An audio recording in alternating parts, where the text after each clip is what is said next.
soothing story time.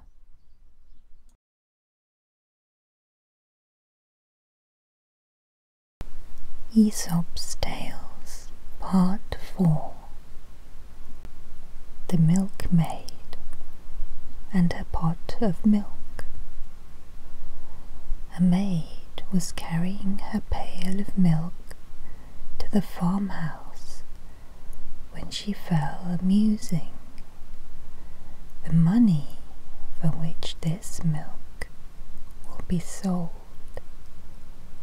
will buy at least 300 eggs, the eggs allowing for all mishaps will produce 250 chickens. The chickens will become ready for market when poultry will fetch the highest price, so that by the end of the year I shall have money enough to buy a new gown. In this dress I will go to the Christmas junketings, when all the young fellows will propose to me, but I will toss my head and refuse them, every one. At this moment she tossed her head in union with her thoughts, when down fell the milk pot to the ground and broke into 100 pieces, and all her fine schemes perished in a moment. Count not your chickens before they are hatched. The Man and the Satyr. A man and a satyr once formed a bond of alliance. One very cold, wintry day, as they talked together, the man put his fingers to his mouth and blew on them. On the satyr inquiring the reason, he told him that he did it to warm his hands. Later on in the day they sat down to eat, the food prepared being quite scalding. The man raised one of his dishes towards his mouth and blew in it. On the satyr inquiring again the reason, he said that he did it to cool the meat. I can no longer consider you as a friend, said the satyr, a fellow who with the same breath blows hot and cold I could never trust. A man who talks for both sides is not to be trusted by either. The oak and the reeds. A very large oak was uprooted by the wind and thrown across a stream. It fell among some reeds, which it thus addressed: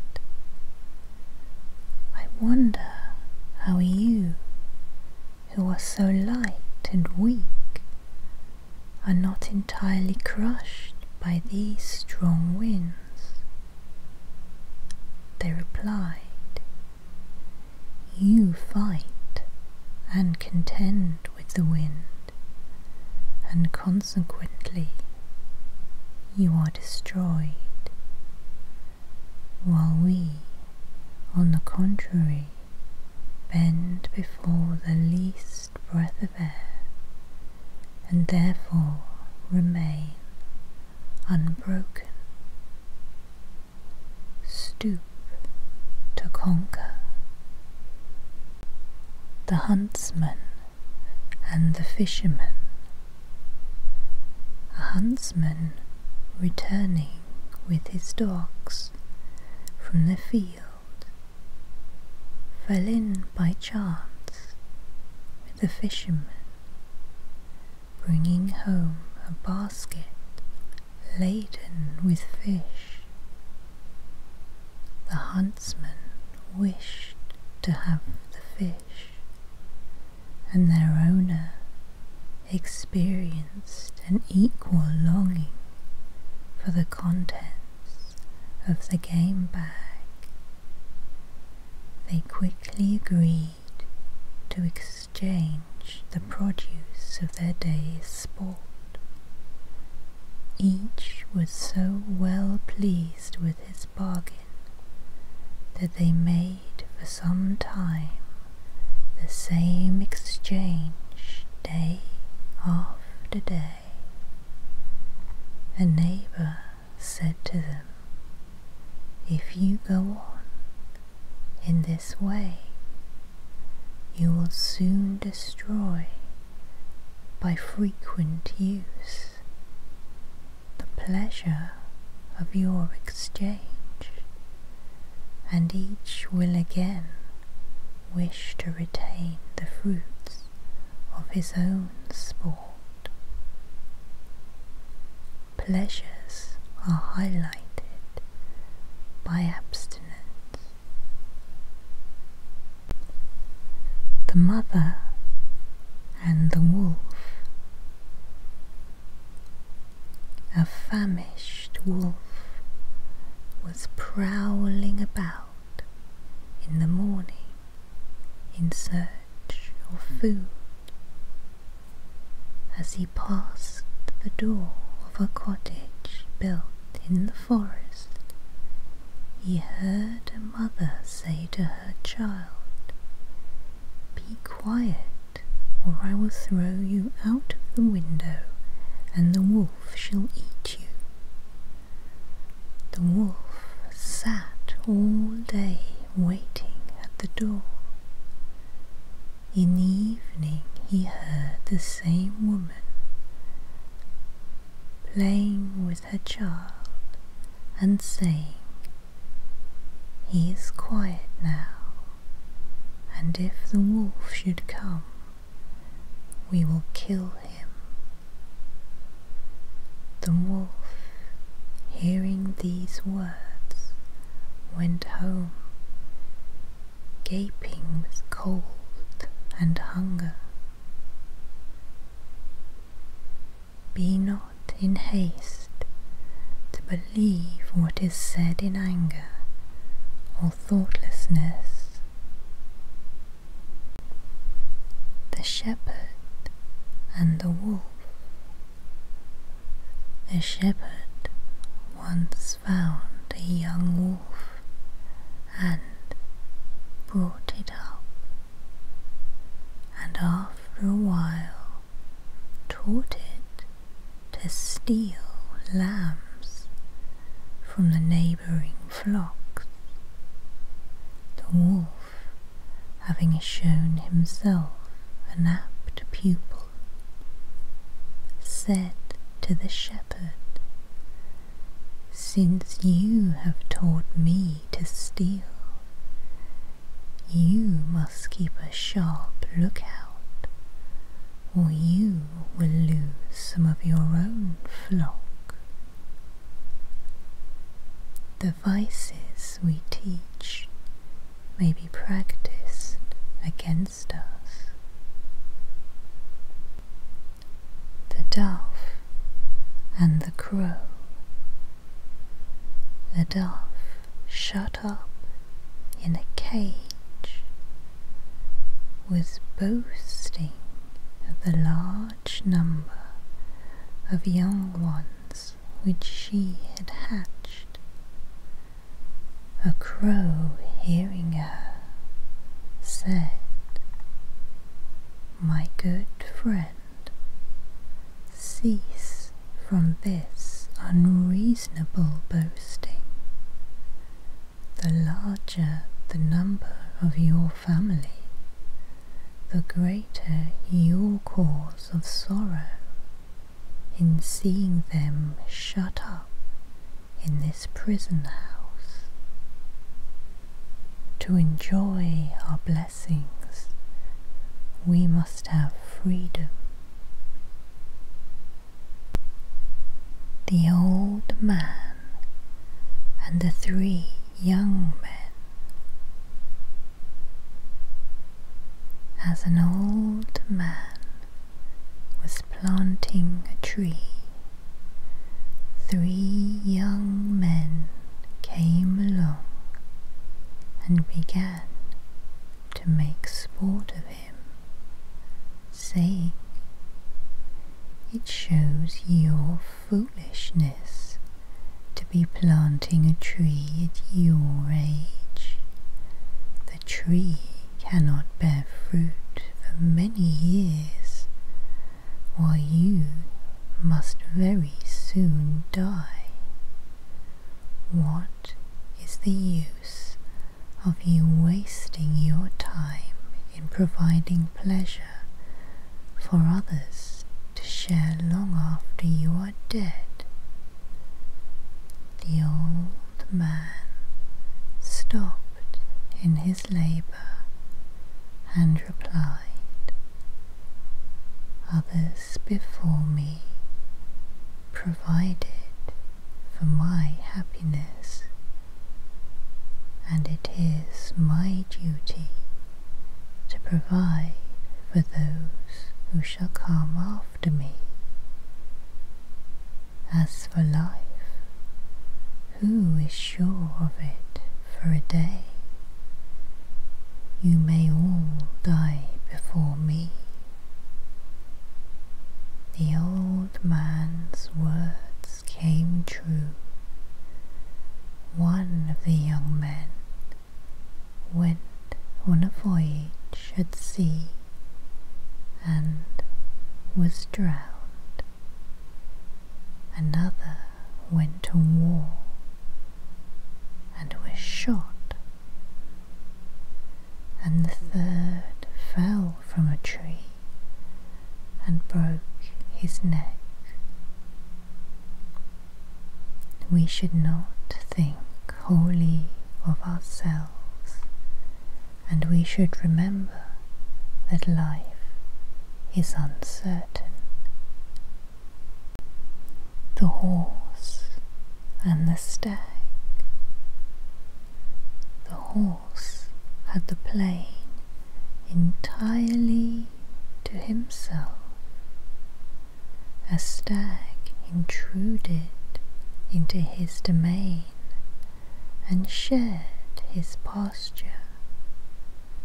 The horse, desiring to revenge himself on the stranger, requested a man, if he were willing, to help him in punishing the stag. The man replied that if the horse would receive a bit in his mouth and agree to carry him, he would contrive very effectual weapons against the stag. The horse consented and allowed the man to mount him. From that hour he found that, instead of obtaining revenge on the stag, he had enslaved himself to the service of man. He who seeks to injure others often injures only himself. The lion and the dolphin.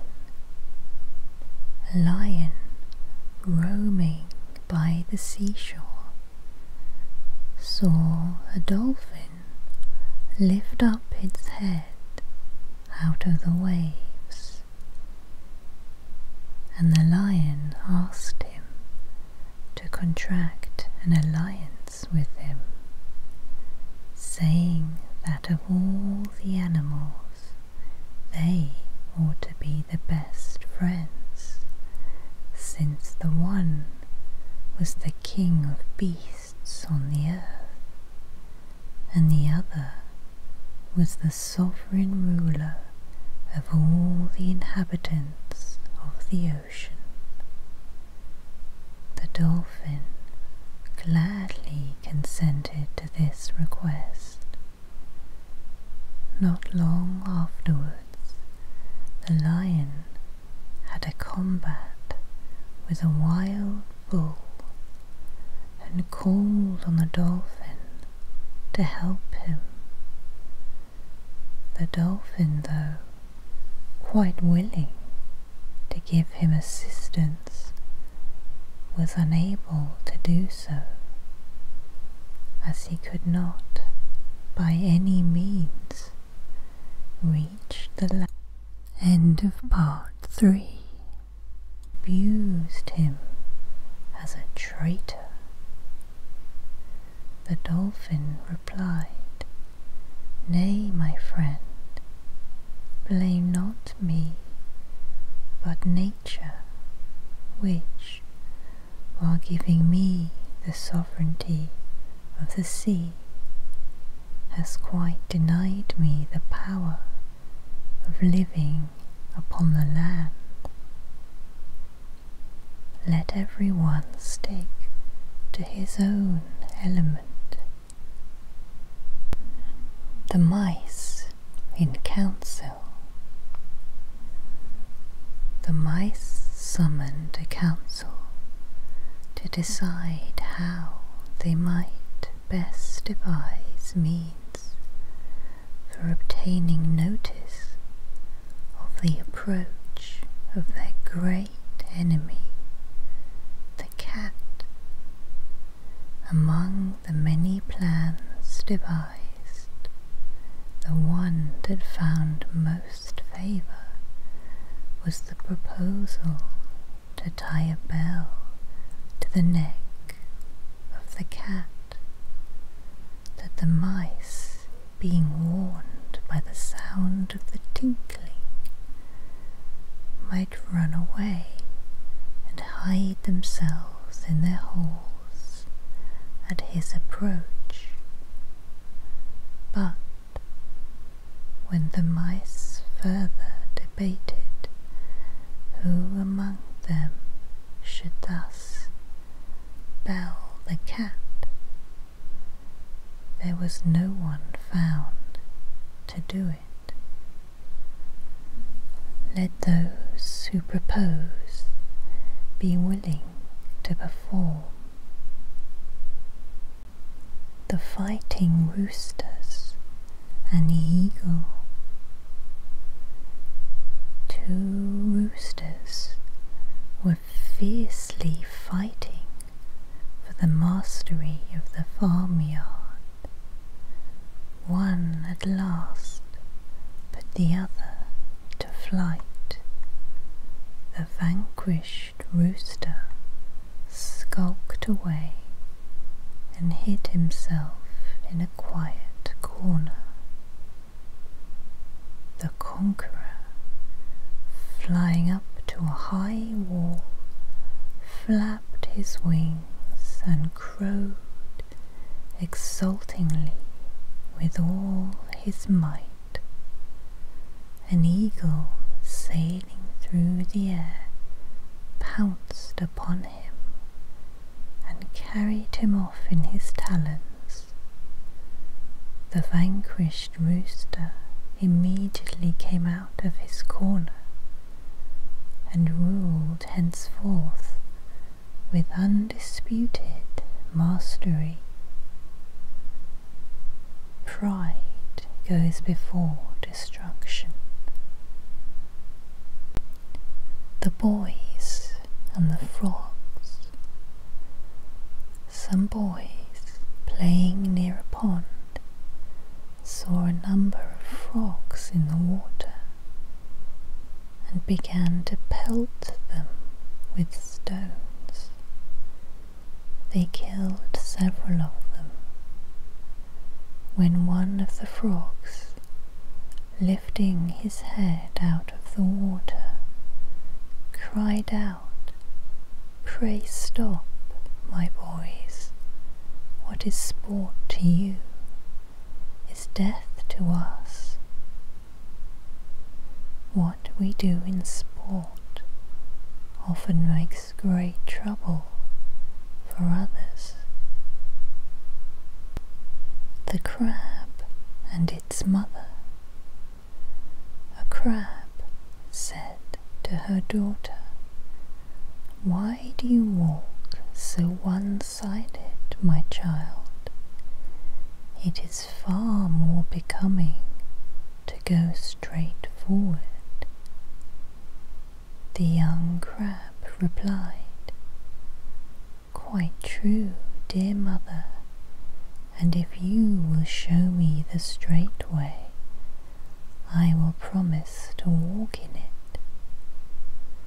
The mother tried in vain and submitted without remonstrance to the reproof of her child. Example is more powerful than precept. End of part 4.